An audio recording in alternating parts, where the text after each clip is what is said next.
Hello friends, स्वागत है आप सभी का एनडी स्टडी यूट्यूब चैनल पर। तो आज की इस वीडियो में हम क्लास 11 के मैथ्स का चैप्टर नंबर 1 जो कि सेट्स है उसको पढ़ने वाले हैं। तो ये जो है हमारे सेट सीरीज का पार्ट 2 है। पार्ट 1 हम बना चुके हैं पहले ही। तो मैं चाहता हूं कि अगर आपने पार्ट 1 नहीं देखा है तो आप सबसे पहले जो पार्ट 1 देखिए, ताकि आपके जो है बेसिक जो क्लियर हो, ताकि आप अगर आगे के पार्ट जो देखोगे उसमें आपको कोई भी दिक्कत ना हो, या फिर कोई भी क्वेश्चन सोल्व करोगे तो आप कहीं पे अटको ना। तो अगर आपने पार्ट 1 देख लिया है तो आप जो है इस वीडियो से शुरू कर सकते हो। तो इस वीडियो में सबसे पहले जो है हम ऑपरेशन ऑफ सेट्स पढ़ने वाले हैं। तो ऑपरेशन ऑफ सेट्स क्या होते हैं? ऑपरेशन ऑफ सेट्स यानी कि सबसे पहले जैसे कि मान लो कि हम जब भी काउंटिंग सीखने हैं 1 2 3 4 5 6 7 8 9 10, जब भी हम काउंटिंग सीखते हैं, मतलब बचपन में हम सबसे पहले काउंटिंग सीखते हैं ना मैथ्स में। तो काउंटिंग सीखने के बाद हम ऑपरेशन सीखते हैं, यानी कि उनको उनको क्या बोलते हैं, प्लस करना, माइनस करना, मल्टीप्लिकेशन करना, डिवाइड करना। तो ये सभी जो है ऑपरेशन होते हैं, वो नंबर्स के थे। तो यहाँ पे है ना, हम सेट्स का ऑपरेशन पढ़ने वाले हैं। तो सबसे पहले ऑपरेशन ऑफ सेट्स में हमारा जो है यूनियन ऑफ सेट्स आता है। तो यूनियन ऑफ सेट्स का मतलब क्या होता है? तो सबसे पहले हम यूनियन शब्द का मीनिंग देखते हैं। यूनियन शब्द का मीनिंग जो होता है यूनिटी होता है। आपको एग्जांपल से समझाता हूँ। तो यहाँ पे जो एक सेट हमारा ए है जिसके एलिमेंट्स हमारे 1 2 3 4 5 है। दूसरा सेट हमारा बी है जिसके एलिमेंट 5 6 7 8 है। अगर मैं आपको बोलूँ कि ए यूनियन बी का एक सेट बनाइए, ए यूनियन बी का एक सेट बनाए, पहले तो आप देख लीजिए इसे रिप्रेजेंट कैसे करते हैं। यानी ए यूनियन बी मैंने जो बोला, इसे रिप्रेजेंट कैसे करते हैं।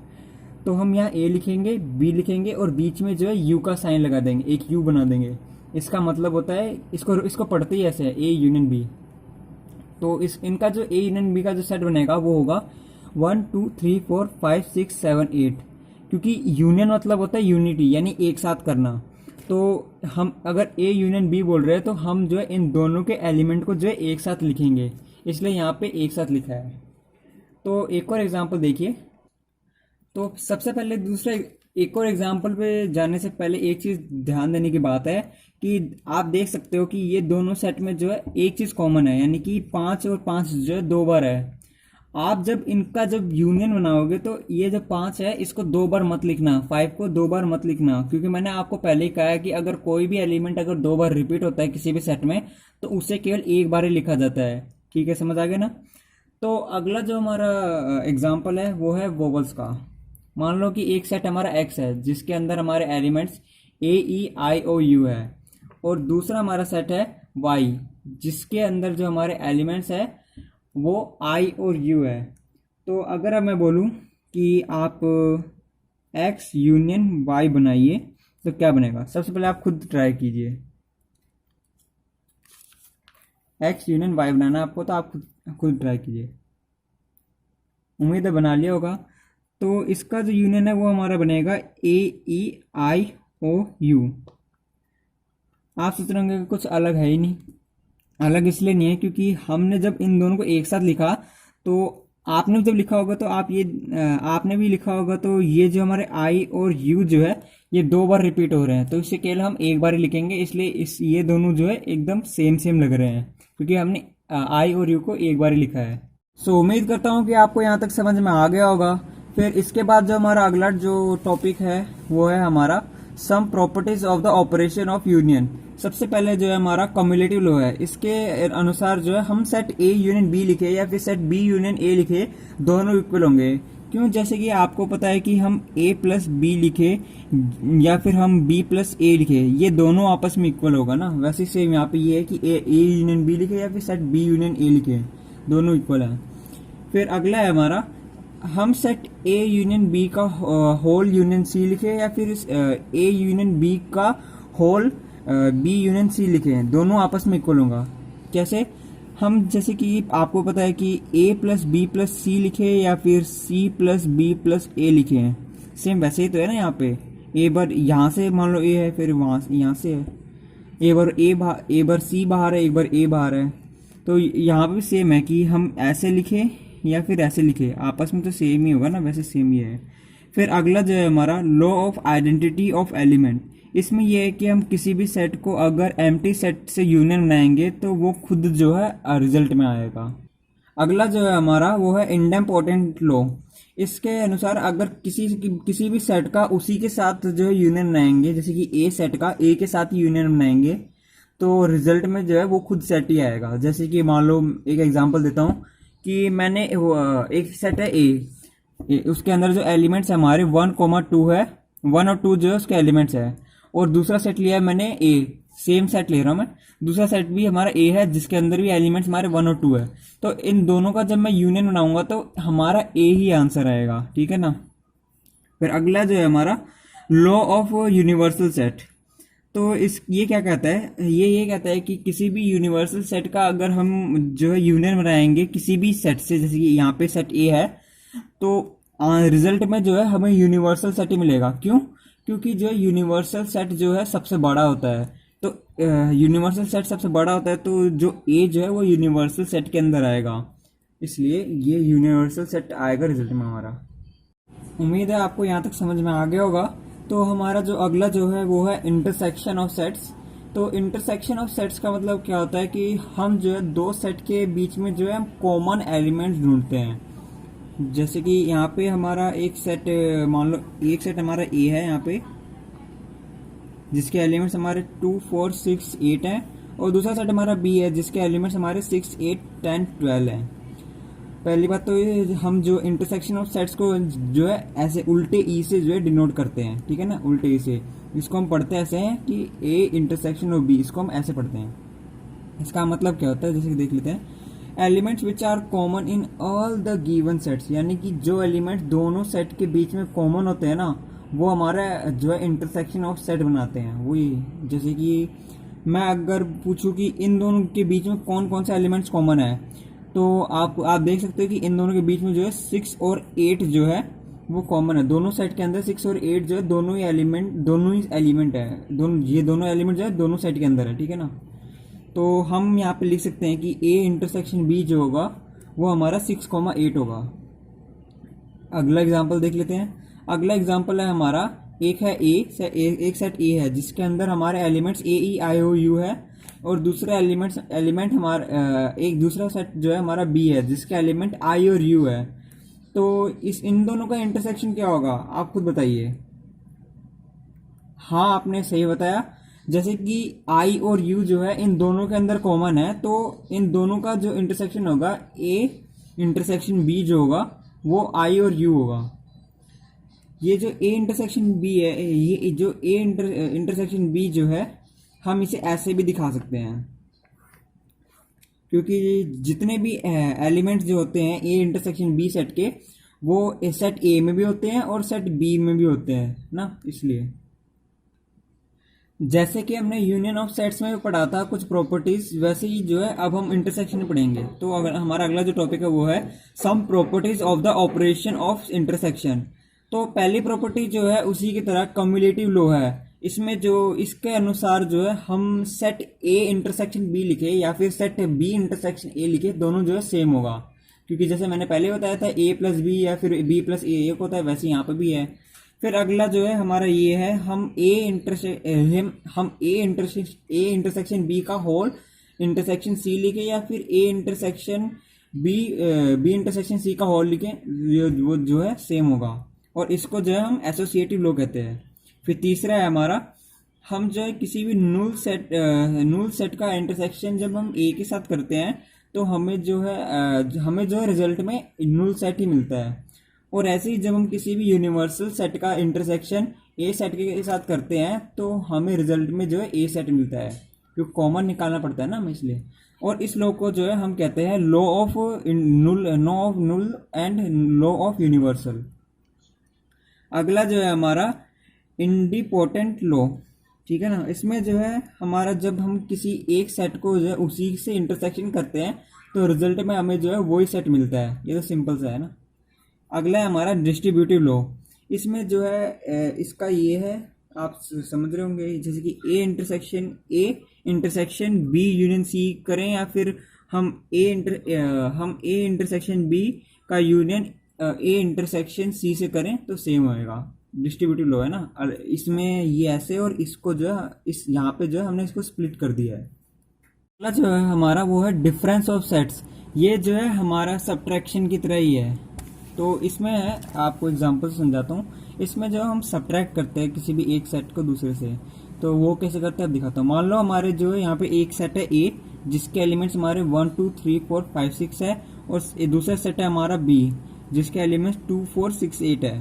तो अब मैं बोलूँ आप जो है ए माइनस बी करो, तो ए माइनस बी के लिए सबसे पहले जो है हम जो इन दोनों के बीच में जो सेम एलिमेंट्स है उनको उड़ा देते हैं। जैसे 2 है, 4 है, 6 है ना। अब हमने क्या किया कि a माइनस बी, यानी कि a में से b को हटा देंगे। तो ये जो हमारा a जो है, a में से हमने b को हटा दिया। अब जो बाकी जो बच्चे हैं ना हमारे, हम उनका एक सेट बनाएंगे और वो जो है हमारा a माइनस बी कहलाया जाएगा। जैसे कि यहाँ पे मैंने लिखा है 1 3 और 5 जो है हमारे a माइनस बी का सेट है।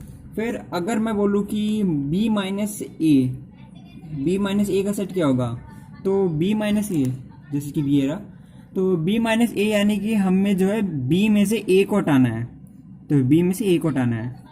तो ये हमारा b सेट रहा, इसमें से हम a हटा देंगे। ये 2 4 6 a इसमें भी था और इसमें भी है, तो इसको हम हटा देंगे तो हमारा क्या बचेगा, 8 ही बचेगा ना। तो यहाँ पे हमने 8 लिख दिया है, ठीक है ना।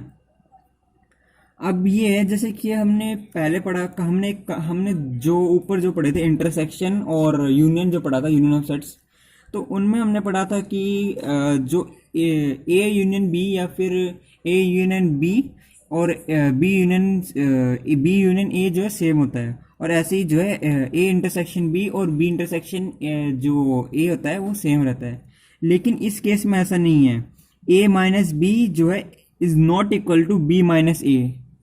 जैसे कि आपको खुद ही पता है कि अगर हम 2 माइनस 1 करते हैं तो हमारा क्या आएगा, 2 माइनस 1 करेंगे तो हमारा 1 ही आएगा, है ना। और अगर हम 1 माइनस 2 करेंगे तो हमारा माइनस 1 आएगा। 1 और माइनस 1 ये दोनों आपस में इसलिए इक्वल नहीं है, ठीक है ना, समझ आ गया ना। फिर इसके लिए जो है हम इसको हम ऐसे भी लिख सकते हैं, ए माइनस बी को हम ऐसे भी लिख सकते हैं, क्योंकि जो एक्स जो ए माइनस बी के जो एलिमेंट्स होते हैं वो सेट ए से तो बिलोंग कर रहे हैं, लेकिन सेट जो ए से तो बिलोंग कर रहे हैं लेकिन बी से बिलोंग नहीं कर रहे, ठीक है ना। बी से बिलोंग नहीं करते, ए से तो बिलोंग करते हैं लेकिन बी से जो है बिलोंग नहीं करते, ठीक है ना, समझ आ गया ना। फिर अगला जो है हमारा जो टॉपिक है वो है कॉम्प्लीमेंट ऑफ सेट्स, ठीक है ना। तो यहाँ पे जो ये रेक्टेंगल, इसमें क्या होता है कि मान लो हमारा सेट हमारा एक सेट ए है, मान लो से ये एक हमारा सेट ए है। तो अगर मैं पूछूं कि इसका कॉम्प्लीमेंट क्या होगा, कॉम्प्लीमेंट हमें निकालना है। जैसे कि आपको पता भी होगा, आपने अभी तक पढ़ा है ना, टेंथ 9th इन सब में पढ़ा होगा, कॉम्प्लीमेंट्री एंगल होता है ना, कॉम्प्लीमेंट्री एंगल होता है, वैसे यहाँ पे है। तो ए का हमें कॉम्प्लीमेंट्री निकालना है, यानी कि ये जो हमारा पूरा रेक्टेंगल है ना वो हमारा एक यूनियन सेट है, इसे हम यू से रिप्रेजेंट करते हैं। तो अगर हम यहाँ इस पूरे रेक्टेंगल में से ए को निकाल देते हैं तो बाकी जो बचा हुआ पार्ट जो है हमारा ए डैश कहलाएगा, और जो ए डैश होगा वो हमारा ए का जो है कॉम्प्लीमेंट ऑफ सेट कहलाया जाएगा। इसको निकाल के बाकी जो बच जाएगा वो हमारा कॉम्प्लीमेंट ऑफ सेट कहलाया जाएगा, ठीक है ना। यानी कि ए का जो कॉम्प्लीमेंट ऑफ सेट होगा, ए का जो कॉम्प्लीमेंट ऑफ सेट होगा वो ए डैश होगा, और यहाँ पे जो ए और ए डैश जो है इक्वल टू यूनिवर्सल सेट होंगे। जैसे कि ये ए डैश और ए को हम मिला देंगे तो पूरा पूरा रेक्टेंगल बन जाएगा ना। और मैंने अभी कहा था कि रेक्टेंगल जो है हमारे यूनिवर्सल सेट को दिखाता है, इसलिए हम यहाँ पे कॉम्प्लीमेंट सेट को निकालने के लिए हम ऐसे जो है यू से जो है ए को सब्ट्रैक्ट कर देते हैं। और इसे हम ऐसे भी लिख सकते हैं कि जो ए डैश होता है उसमें जो एलिमेंट्स होते हैं वो यूनिवर्सल सेट से तो बिलोंग करते हैं लेकिन ए सेट से बिलोंग नहीं करते हैं, ठीक है ना, क्योंकि हमने ए को निकाल दिया ना, यहाँ पर क्योंकि हमने ए को निकाल दिया है ना, इसलिए यूनिवर्सल सेट से। उसके बाद जो बाकी जो बचा हुआ है यूनिवर्सल सेट में वो हमारा जो है ए डैश कहलाता है, ठीक है ना, समझ आ गया ना। तो उम्मीद करता हूँ कि यहाँ तक जितना है पढ़ाया है वो आपको क्लियर हो गया होगा। तो अब मैं चाहता हूँ कि आप जो है इस वीडियो को यहीं पे छोड़कर कुछ क्वेश्चन सॉल्व कीजिए, उसके बाद जो है आप वापस इस वीडियो को कंटिन्यू कर सकते हो, ताकि क्योंकि जो आगे के जो कुछ कॉन्सेप्ट्स है ना उसमें जो है आपका कॉन्सेप्ट जो है एकदम अच्छी तरह क्लियर होना जरूरी है। तो अगर आप यहाँ तक का जो कॉन्सेप्ट अभी तक पढ़ाया है उन पे बेस कुछ क्वेश्चन कर लोगे ना तो आपका कॉन्सेप्ट और अच्छी तरह क्लियर हो जाएगा। तो आप जो है पहले क्वेश्चन सॉल्व कीजिए। सो तो अगला जो है हमारा टॉपिक वो है वेन डायग्राम। तो वेन डायग्राम क्या होता है हमारा? वेन डायग्राम भी क्योंकि कभी कभार जो क्वेश्चन वो हमारे एग्जाम में पूछ लेते हैं। तो वेन डायग्राम क्या होता है? वेन डायग्राम जो है एक टाइप का पिक्टोरल, यानी कि हम जो है सेट को जो है पिक्चर के फॉर्म में जो है दर्शाते हैं, रिप्रेजेंट करते हैं ना, उसी को हम वेन डायग्राम कहते हैं। तो ये जो है हमारा एक वेन डायग्राम है। इसमें जो हमारा रेक्टेंगल जो होता है वो हमारा यूनिवर्सल सेट को रिप्रेजेंट करता है, और जो सर्कल जो होता है वो हमारे सबसेट या फिर सेट्स को रिप्रेजेंट करता है, ठीक है ना। तो पहला हम लेते हैं वेन डायग्राम कैसे बनाएंगे। पहला तो उसमें क्या है, हमारा एक सेट है ए और बी, हमारे दो सेट है ए और बी। ए सेट के एलिमेंट्स हमारे 1 2 3 4 है, और बी सेट के एलिमेंट्स हमारे 3 4 5 6 हैं। तो अब हमको इन दोनों का जो है वेन डायग्राम बनाना है। तो वेन डायग्राम कैसे बनाएंगे? सबसे पहले हम एक रेक्टेंगल बनाएंगे क्योंकि वो जो है यूनिवर्सल सेट को रिप्रेजेंट करता है। फिर उसके बाद दो सर्कल बनाएंगे जो कि आपस में इंटरसेक्ट कर रहे हैं। अब इंटरसेक्ट का क्यों है, हम इनको अलग अलग क्यों नहीं बना रहे हैं यहाँ पे? क्योंकि आप देख सकते हो 3 और 4 जो दोनों में ही कॉमन है, तो इंटरसेक्शन जरूरी है, ताकि हम इन दोनों के बीच में जो है 3 और 4 लिखेंगे, जिससे कि पता लगेगा कि हाँ इंटरसेक्शन है, और यानी कि कॉमन है दोनों में, ठीक है ना। क्योंकि इन दोनों सर्कल में ये पार्ट कॉमन है, और इन दोनों सेट में 3 और 4 कॉमन है। तो जो चीज़ कॉमन नहीं है उनको हम यहाँ साइड साइड में लिख देंगे, और जो चीज़ कॉमन है उनको यहाँ लिख देंगे। जैसे 3 और 4 लिखा है यहाँ पे, और बाकी 1 2 और 5 6 साइड में लिख दिया। तो ये हमारा पहला वेन डायग्राम है। दूसरा जो है हमारा, तो अगला जो हमारा वेन डायग्राम है वो कुछ इस प्रकार है। हमारे पास यहाँ पे दो सेट है जो कि आपस में जो इक्वल नहीं है, नॉट इक्वल्स टू है, A is not equals to B है।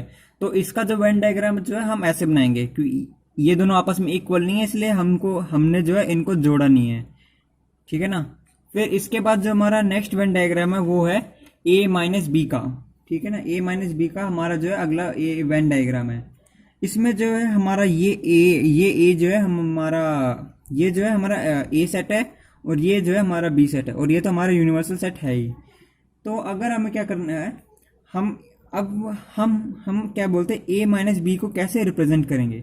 ए माइनस बी क्या होता है, यानी कि ए में से जो है बी को निकाल दिया, तो ये पूरा बी है और ये ए है। तो अगर हम ए में से ये पूरा जो ए है, अगर इस ए में से हम ये बी को निकाल दे, तो जो पार्ट भी हमारा बचेगा वही जो है हमारा इसका आंसर होगा, वो इसका जो है वेन डायग्राम होगा। जैसे कि अगर हम ए में से ये निकाल देंगे, जो हमारा पार्ट बचेगा वो हमारा ये वाला है ना, ये पार्ट हमारा बच जाएगा।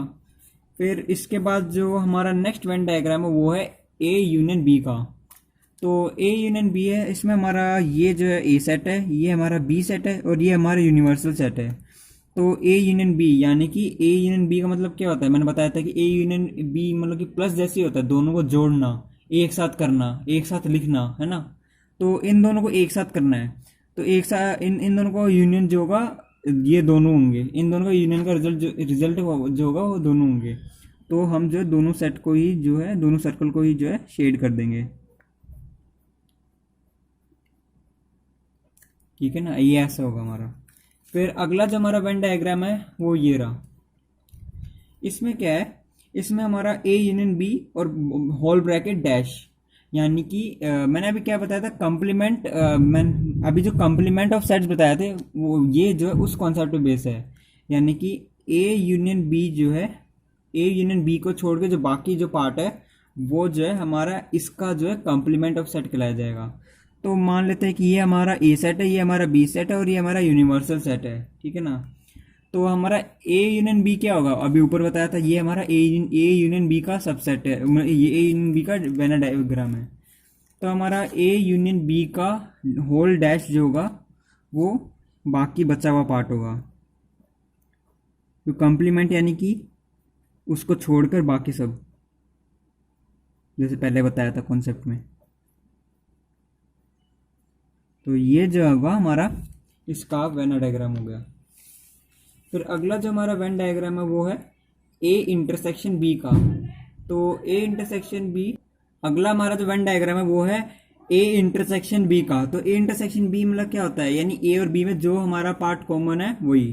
तो मान लेते हैं ये हमारा ए सेट है, ये हमारा बी सेट है, और ये हमारा यूनिवर्सल सेट है। तो ए और बी में कौन सा पार्ट कॉमन है, तो ये जो पार्ट है हमारा वो दोनों में ही है, ए सर्कल में भी है और बी सर्कल में भी है, इसलिए ये हमारा ए इंटरसेक्शन बी होगा।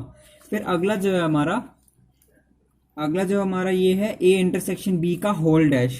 तो होल डैश का मतलब अभी मैंने बताया था कि कंप्लीमेंट ऑफ सेट, यानी कि ए इंटरसेक्शन बी को छोड़ के बाकी जो सारा पार्ट जो है वो हमारा इसका आंसर होगा।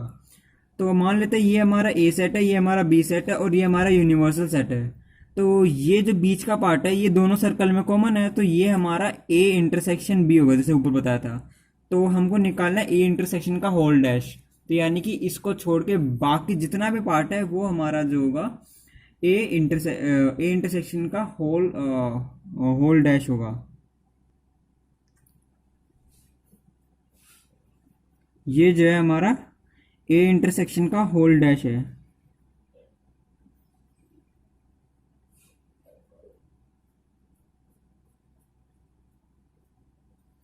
इस पार्ट को छोड़ के बाकी सारे पार्ट को जो है शेड करना है, इस पार्ट को छोड़ के, बस इस पार्ट को छोड़ के बाकी सारा। तो यहाँ पे हमारा जो है वेन डायग्राम यहाँ पे फिलहाल खत्म हो गया। बाकी जैसे जैसे क्वेश्चंस में आएंगे वैसे वैसे मैं जो है आपको बताता रहूंगा। चैप्टर है, इसके सारे कॉन्सेप्ट आपके जो क्लियर हो गए होंगे। आखिरी के बस एक आखिरी कॉन्सेप्ट और है जिसमें कुछ फॉर्मूला है जो जिनको यूज करके जो है हम इन सेट्स के कॉन्सेप्ट को अपनी प्रैक्टिकल लाइफ में भी यूज कर सकते हैं। तो उसको जो है अगली वीडियो में बता दूंगा। तो यहाँ तक उम्मीद करता हूँ कि आपको समझ में आ गया होगा। तो वीडियो अच्छी लगे तो इसे लाइक कीजिएगा, चैनल को जो है सब्सक्राइब कीजिएगा, अपने दोस्तों के साथ शेयर कीजिएगा। कोई भी डाउट हो तो नीचे कमेंट कीजिएगा। So thank you for watching.